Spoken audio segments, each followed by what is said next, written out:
A graça e a paz do nosso Senhor e Salvador, Jesus. Devocional Isaías, capítulo 2. E esse capítulo tem como título A Glória Futura do Verdadeiro Israel, Juízos Preparatórios, o Dia do Senhor e a Purificação de Jerusalém. Esta é a versão Almeida Revista e Corrigida. E eu vou começar a leitura, que é um capítulo um pouquinho grande, que diz assim: Visão que teve Isaías, filho de Amós, a respeito de Judá e de Jerusalém. E acontecerá nos últimos dias que se firmará o monte da casa do Senhor no cume dos montes, e se exalçará por cima dos outeiros, e concorrerão a ele todas as nações. A casa do Senhor estará no cume do monte, e será o mais alto monte entre todos os outros montes. E virão muitos povos e dirão: Vinde, subamos ao monte do Senhor, à casa do Deus de Jacó, para que nos ensine o que concerne aos seus caminhos, e andemos nas suas veredas, porque de Sião sairá a lei, e de Jerusalém a palavra do Senhor. As nações dirão: Vinde, vamos à casa do Senhor, aprender dele. O Senhor é quem ensina. Hoje podemos aprender do próprio Deus. Por meio do Espírito Santo de Deus, podemos aprender da parte do Senhor. Mas sim, a casa do Senhor Altíssimo estará no mais alto monte, acima de todos os outros montes. E de Sião sairá a lei e a palavra do Senhor, e ele exercerá o seu juízo sobre as nações e repreenderá a muitos povos. O Senhor virá e exercerá o juízo sobre todas as nações da terra. E ele repreenderá muitos povos, repreenderá, exortará ao arrependimento, para que haja mudança de atitude. E estes, como a palavra diz, continua no versículo 4, e estes converterão as suas espadas em enxadões e as suas lanças em foices. Quer dizer, o Senhor virá com juízo, os repreenderá, e eles se converterão a espada a enxadões. Eles não mais praticarão a guerra, eles não mais lutarão. As espadas virarão enxadões e as lanças virarão foices para trabalhar na terra, para trabalhar, não mais para fazer guerra.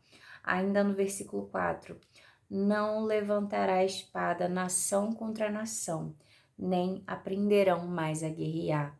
O Senhor virá com juízo e repreensão, e eles se converterão, e o Senhor os dará paz, não haverá mais guerra.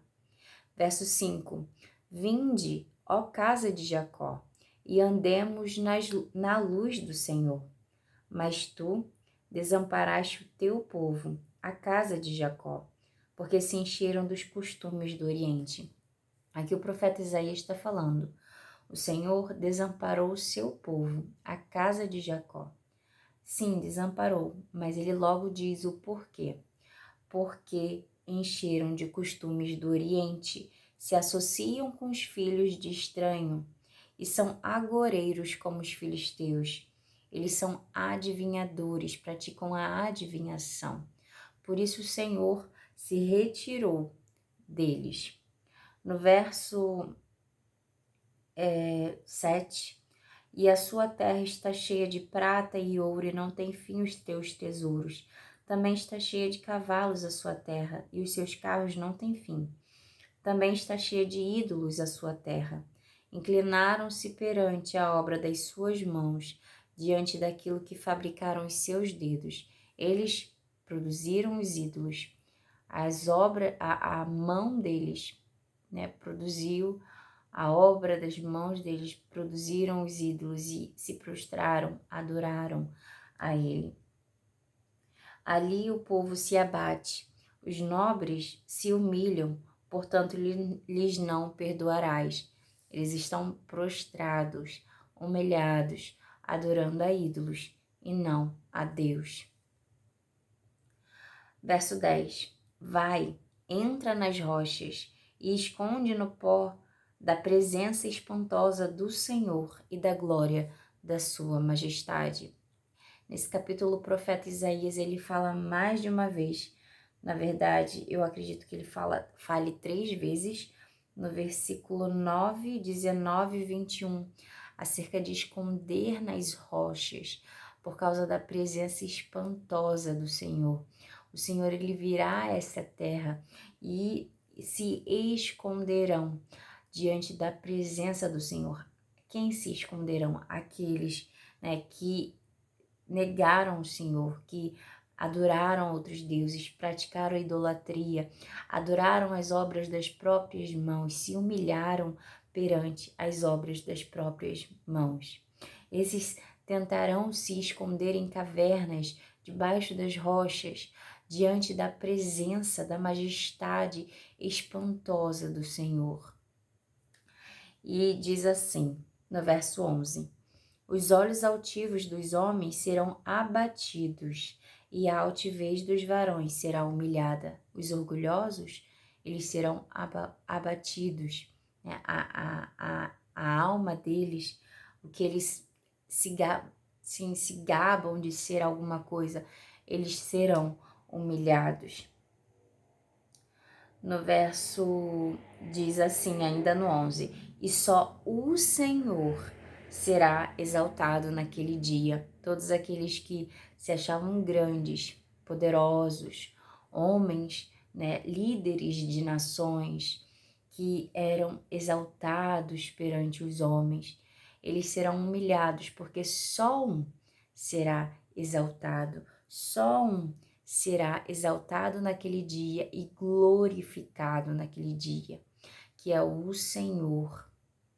Ele virá cheio de majestade, de glória, e como o profeta Isaías diz, é uma espantosa presença, de tão poderosa, cheia de majestade. E eles se esconderão, eles serão humilhados, porque eles verão que eles não são nada diante de Deus, de Cristo Jesus. E no verso 12 diz assim, porque o dia do Senhor dos Exércitos será contra todo o soberbo. O dia do Senhor, o dia que ele virá cheio de majestade e glória, será contra aqueles que são soberbos, orgulhosos, que se acham, que estão diante dos homens, né? São exaltados perante os homens e não se voltam para o Senhor. Eles acham que não precisam de Deus. Nesse dia, o dia do Senhor será contra essas pessoas. Ainda no verso 12. Será contra todo soberbo e altivo e contra todo que se exalta, para que seja abatido. O dia do Senhor será todo contra os soberbos, altivos e aqueles que se exaltam. No verso 12, não, eu já li o 12.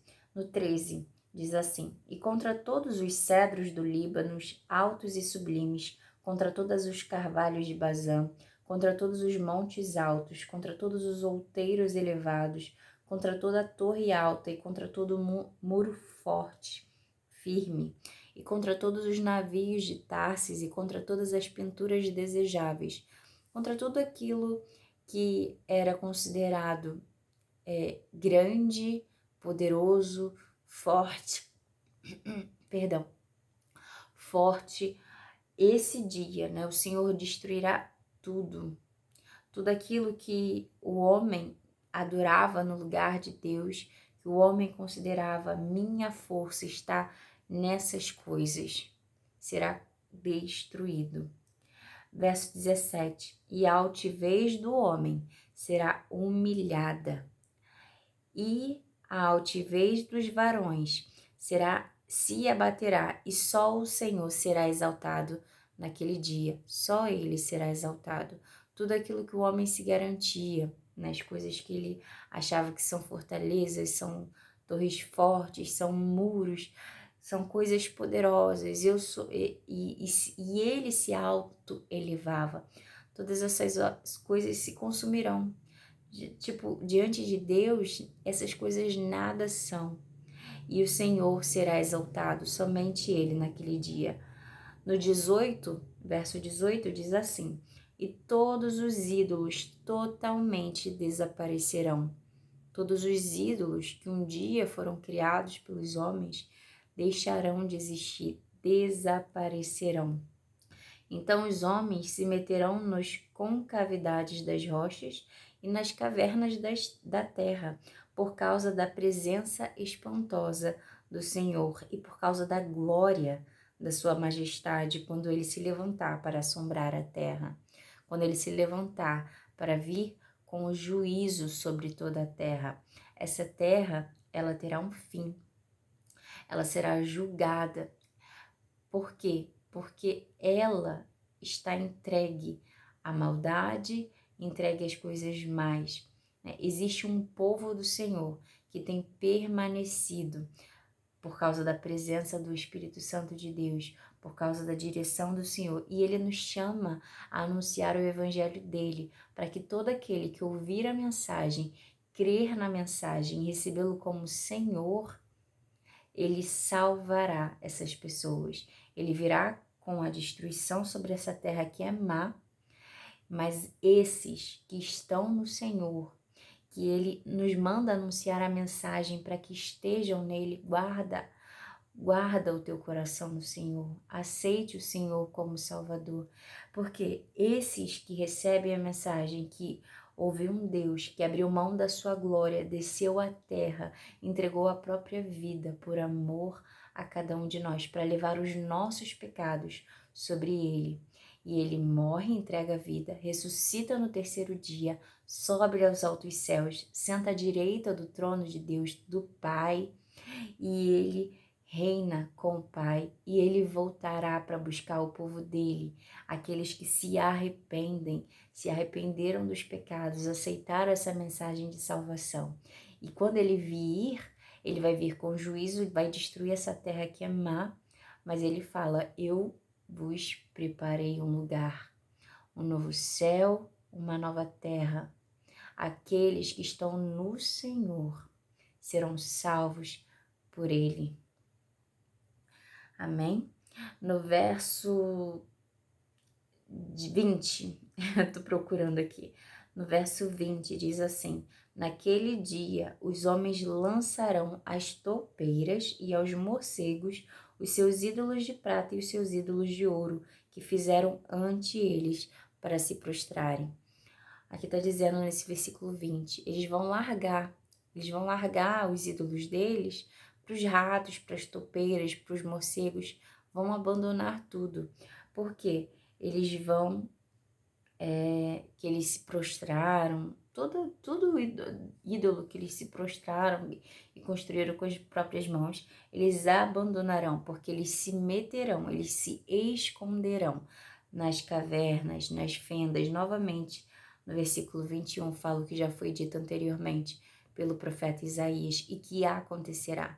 Eles se meterão, verso 21, pelas fendas das rochas e pelas cavernas das penhas, por causa da presença espantosa do Senhor e por causa da glória da sua majestade, quando ele se levantar para assombrar a terra, para vir com o juízo sobre a terra.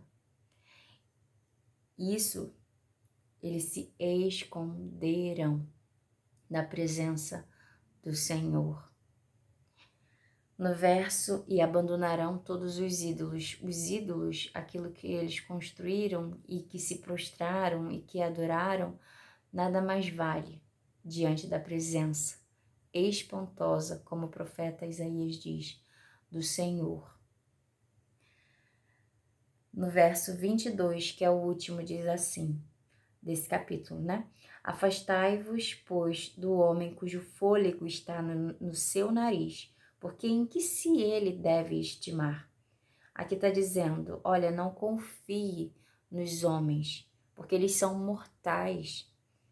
Aqueles homens que têm fôlego no nariz, nós somos mortais, nós morreremos. Não confie nos homens, confie no Senhor. Por quê? O que se deve a ele estimar? O que se deve estimar ao homem? O que se pode esperar do homem que é mortal? Precisamos esperar o socorro, a ajuda do nosso Deus. E ele nos manda a mensagem de que ele nos ama, a mensagem de que ele quer nos curar e que ele vai sarar todas as nossas feridas. E ele dirá: onde está, ó morte, o teu aguilhão? Não haverá mais choro, não haverá mais dor. Ele sarará a terra, ele destruirá o que é mal e ele transformará, ele construirá um novo céu, uma nova terra para aqueles que estão nele, para aqueles que se voltaram para ele. Porque por causa da queda de Adão e porque o pecado passou a habitar na terra, todos nós já nascemos em pecados e o destino de todos nós, lá atrás, em Gênesis fala, era a condenação, era o juízo do Senhor por causa do pecado. Mas ele não queria isso pra gente. E ele cria uma maravilhosa forma de nos salvar, né? E ele não poupa por causa do seu amor. Ele abre mão do próprio filho. João 3,16 fala sobre isso, porque Deus amou o mundo de tal maneira que entregou o seu único filho para morrer, para que todo aquele que nele crê não pereça, mas tenha vida eterna. E o Senhor nos promete vida eterna. O Senhor nos promete que Ele não quer nos condenar. Pelo contrário, Ele quer nos salvar.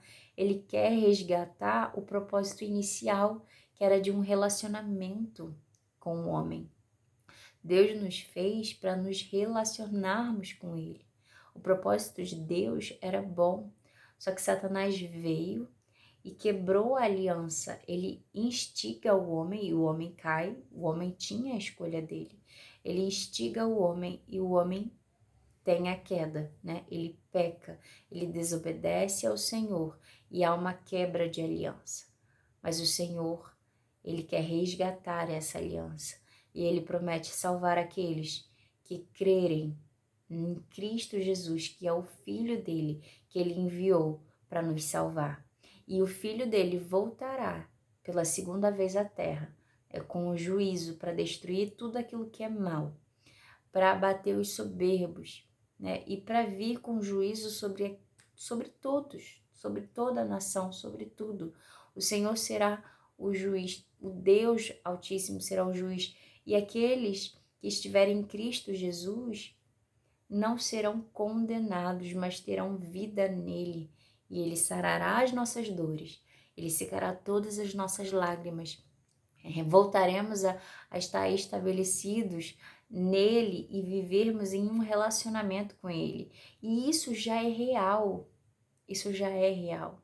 O reino do Senhor já está implantado. A gente já pode desfrutar, porque o reino do Senhor não é aqui da terra, mas nós podemos, por meio do Espírito Santo de Deus, viver o reino de Deus. Podemos experimentar do reino do Senhor, porque o Senhor habita em nós. Quando aceitamos Jesus como nosso Senhor e nosso Salvador, o Senhor nos envia, nos batiza com o Espírito Santo dele. Precisamos buscar a presença, o batismo com o Espírito Santo. E quando somos batizados, ele vem nos ensinar dia após dia e passamos a viver no reino do Senhor. Esse mundo, ele é material, a gente vê as coisas materiais, mas ele é também espiritual. Somos espirituais. A minha eternidade, a sua eternidade já começou. Nós nascemos. Alguns morrerão antes de Cristo voltar, mas outros ainda estarão vivos quando ele voltar e o verão e o encontrarão nos céus. Irão subir aos altos céus, como Cristo subiu para encontrar ao Pai. Nós subiremos às alturas para encontrar com Ele nas alturas.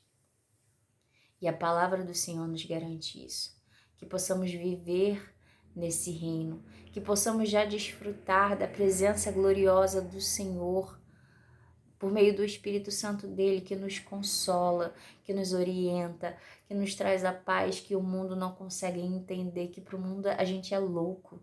A gente é um bando de loucos, sim. Aos olhos do mundo eu posso ser louca, mas eu não tenho como dizer com a minha boca que não existe um Deus, a partir de tudo que Deus já me fez conhecer a respeito dele, a partir de tudo que eu já vivi com o Senhor. Ele é real, a presença dele é palpável, se pode sentir a presença dele.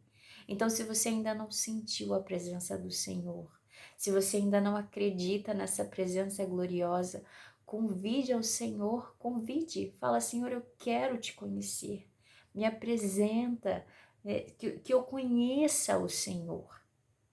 E se você buscar conhecer da parte dele, se você buscar ler a palavra do Senhor, aprender mais dele e orar e clamar, o Senhor te responderá. Porque ele fala que todo aquele que bate a porta, que todo aquele que ora e clama pedindo o Espírito Santo de Deus, ele não negará. Ele entregará. Porque qual é o pai que o filho pedindo um pão dará uma pedra? Se você pedir a presença do Espírito Santo, ele não negará a você. Continue buscando, continue se aprofundando no relacionamento com Deus. Porque grandes coisas ele tem para fazer em nós, ainda aqui na terra, enquanto estamos nos preparando para encontrar com ele, e enquanto estamos nesse processo de estarmos cada vez mais parecidos com o Senhor. O Senhor Jesus Cristo é o varão perfeito e estamos caminhando para a estatura do varão perfeito, que é Cristo Jesus. Nós estamos no processo e chegaremos, concluiremos nele. Ele é o caminho, ele é a verdade, ele é a vida. Temos vida nele, salvação. E todo esse sofrimento dessa terra que possamos estar passando, ela acabará. Ele enxugará dos nossos olhos toda a lágrima, tudo que foi mal, tudo que aconteceu de ruim aqui. Porque o que acontece e aconteceu e pode vir a acontecer de ruim nessa terra não é plano do Senhor para a nossa vida. Porque o plano de Deus era um relacionamento com Ele e era uma terra onde não havia morte. Adão e Eva, eles viviam num lugar onde não havia morte, não havia pecado, não havia maldade. Esse era o plano perfeito de Deus. E ele vai restaurar esse plano quando o filho dele vier buscar a igreja que está se preparando para encontrar a noiva do Senhor. Que possamos estar nos preparando e que sejamos a noiva dele, a igreja dele, o corpo. Ele é a cabeça, nós somos o corpo. Ele é o noivo, nós somos a noiva. Que possamos nos preparar para esse dia. E que você possa clamar por buscar a conhecer cada dia mais esse Deus maravilhoso, bondoso, cheio de misericórdia, de graça. Mesmo tendo errado, né? O homem tendo errado contra Deus, o Senhor derrama da graça, da misericórdia para perdoar os pecados. Mesmo quando nós cometemos tantas coisas no passado, que pensamos, ou até agora, que pensamos, né? Se você ainda não conheceu Jesus, pode estar ainda cometendo coisas e falar: eu não sou digna, não sou digno da presença do Senhor. Mas o Senhor é Ele quem purifica, é Ele quem lava, é Ele quem limpa.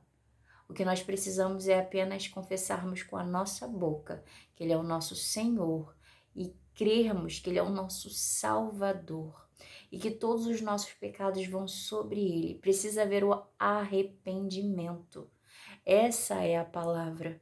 Precisa haver o arrependimento. Sem arrependimento não veremos, não faremos parte do Senhor, não faremos parte com Ele, né, do reino dos céus. Precisa haver arrependimento. E podemos, de repente, ainda, né, todo aquele que não conheceu Jesus ainda, ou que conheceu, mas ainda não conseguiu largar o pecado, o Senhor convida, ainda dá tempo. Ainda há tempo de você se voltar para mim. Eu o amo. Eu estou com os meus braços abertos. Eu estou na porta do teu coração batendo. E ele bate. E ele diz: estou aqui, pronto para te perdoar, pronto para sarar as tuas feridas, pronto para te limpar e te purificar. O mundo pode dizer que você é imundo, que você não presta, mas eu tenho planos bons para você. Eu, o Senhor, sou quem sei das coisas que tenho planejado para a tua vida. Não importa o que o homem diz. O homem, quem é o homem? Quem somos nós diante de Deus? E o que ele diz sobre nós é: eu quero te perdoar, eu quero te lavar, eu quero ter um relacionamento, eu quero ser o seu amigo, o seu pai, o seu consolador, enxugar as lágrimas do teu rosto. São essas coisas que o Senhor diz para cada um de nós e está dizendo para você hoje. Receba essa palavra, receba o Senhor na tua vida e saiba que se você se arrepender, o Senhor está pronto, de braços abertos, para te receber como filho e filha amada dele. E não importa o que o mundo diz, mas importa o que o Senhor diz ao teu respeito. Amém? Essa é a palavra de hoje. Que o Senhor continue ministrando, que o Espírito Santo continue ministrando ao teu coração, ao nosso coração. E que se você sentiu a presença do Espírito Santo e sente que você quer recebê-lo como teu Senhor, como teu Salvador, quer receber esse amor glorioso, não deixe para depois. Abra tua boca, confesse para Ele. Ele está em todo lugar. Ele é onipresente. Ele está aí com você. Você pode não estar vendo, talvez você ainda não esteja sentindo nada, mas Ele está aí com você. E se você abrir a tua boca e confessar perante Deus e os homens, o Senhor te receberá, Ele te lavará, Ele te purificará. Receba o Senhor como teu Salvador. E se você quer, faça essa oração comigo, tá bom? Se você não quiser, ou se você já aceitou a Deus, né? Então você pode continuar nesse vídeo, ou pausar, ou ir para outro vídeo. Existem nesse canal vários vídeos falando da palavra do Senhor.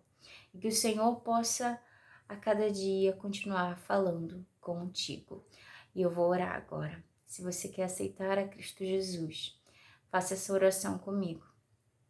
Senhor Deus, eu te agradeço pelo teu amor, pela tua misericórdia, por nos amar, Senhor, por me amar de forma tão pura, de forma tão linda, capaz de entregar a própria vida por mim. Eu te aceito, Senhor, como meu Senhor, como meu Salvador. Eu te entrego, Senhor, todo o fardo que estava sobre mim. E que o teu fardo que é leve, e que traz a paz, e que nos transforma, esteja sobre mim. Senhor, que a tua presença venha fazer estar presente na minha vida a partir de agora, por meio do Teu Espírito Santo. Senhor Deus, eu entrego a minha vida a Ti. Me aceite, Senhor, como Sua filha, como Teu filho. Me aceite, Senhor. E eu te agradeço pelo Teu amor. Em nome de Jesus. Em Teu nome, meu Senhor, Jesus. Amém. Amém. Glória a Deus. Que o Senhor permaneça contigo e que você sinta no teu coração a paz, a presença dele, a felicidade. A presença do Senhor nos traz paz. É uma sensação assim de calmaria, de sensação de sentimento de estar completo, de felicidade. Que você possa sentir essa felicidade no teu coração. As circunstâncias às vezes não contribuem. Às vezes a gente está vendo tudo desmoronar. Já aconteceu comigo, né? Eu já tive momentos na minha vida que parecia que o chão estava saindo dos meus pés. Mas quando eu me voltava para o Senhor e orava, a sensação era que Ele me preenchia e que Ele me dizia o quanto eu era amada. Que você saiba que você é amada, que você é amado. O chão pode estar saindo dos pés, parece que o mundo está desmoronando, mas que você possa clamar a Ele e buscar dele esse consolo e Ele te dará. Ele sempre dá àqueles que buscam a Ele. Fique na paz do Senhor Jesus, que Ele te abençoe e te guarde, que você prossiga na caminhada com Ele até que Ele volte. Em nome de Jesus. Até amanhã, se Deus quiser. Tchau.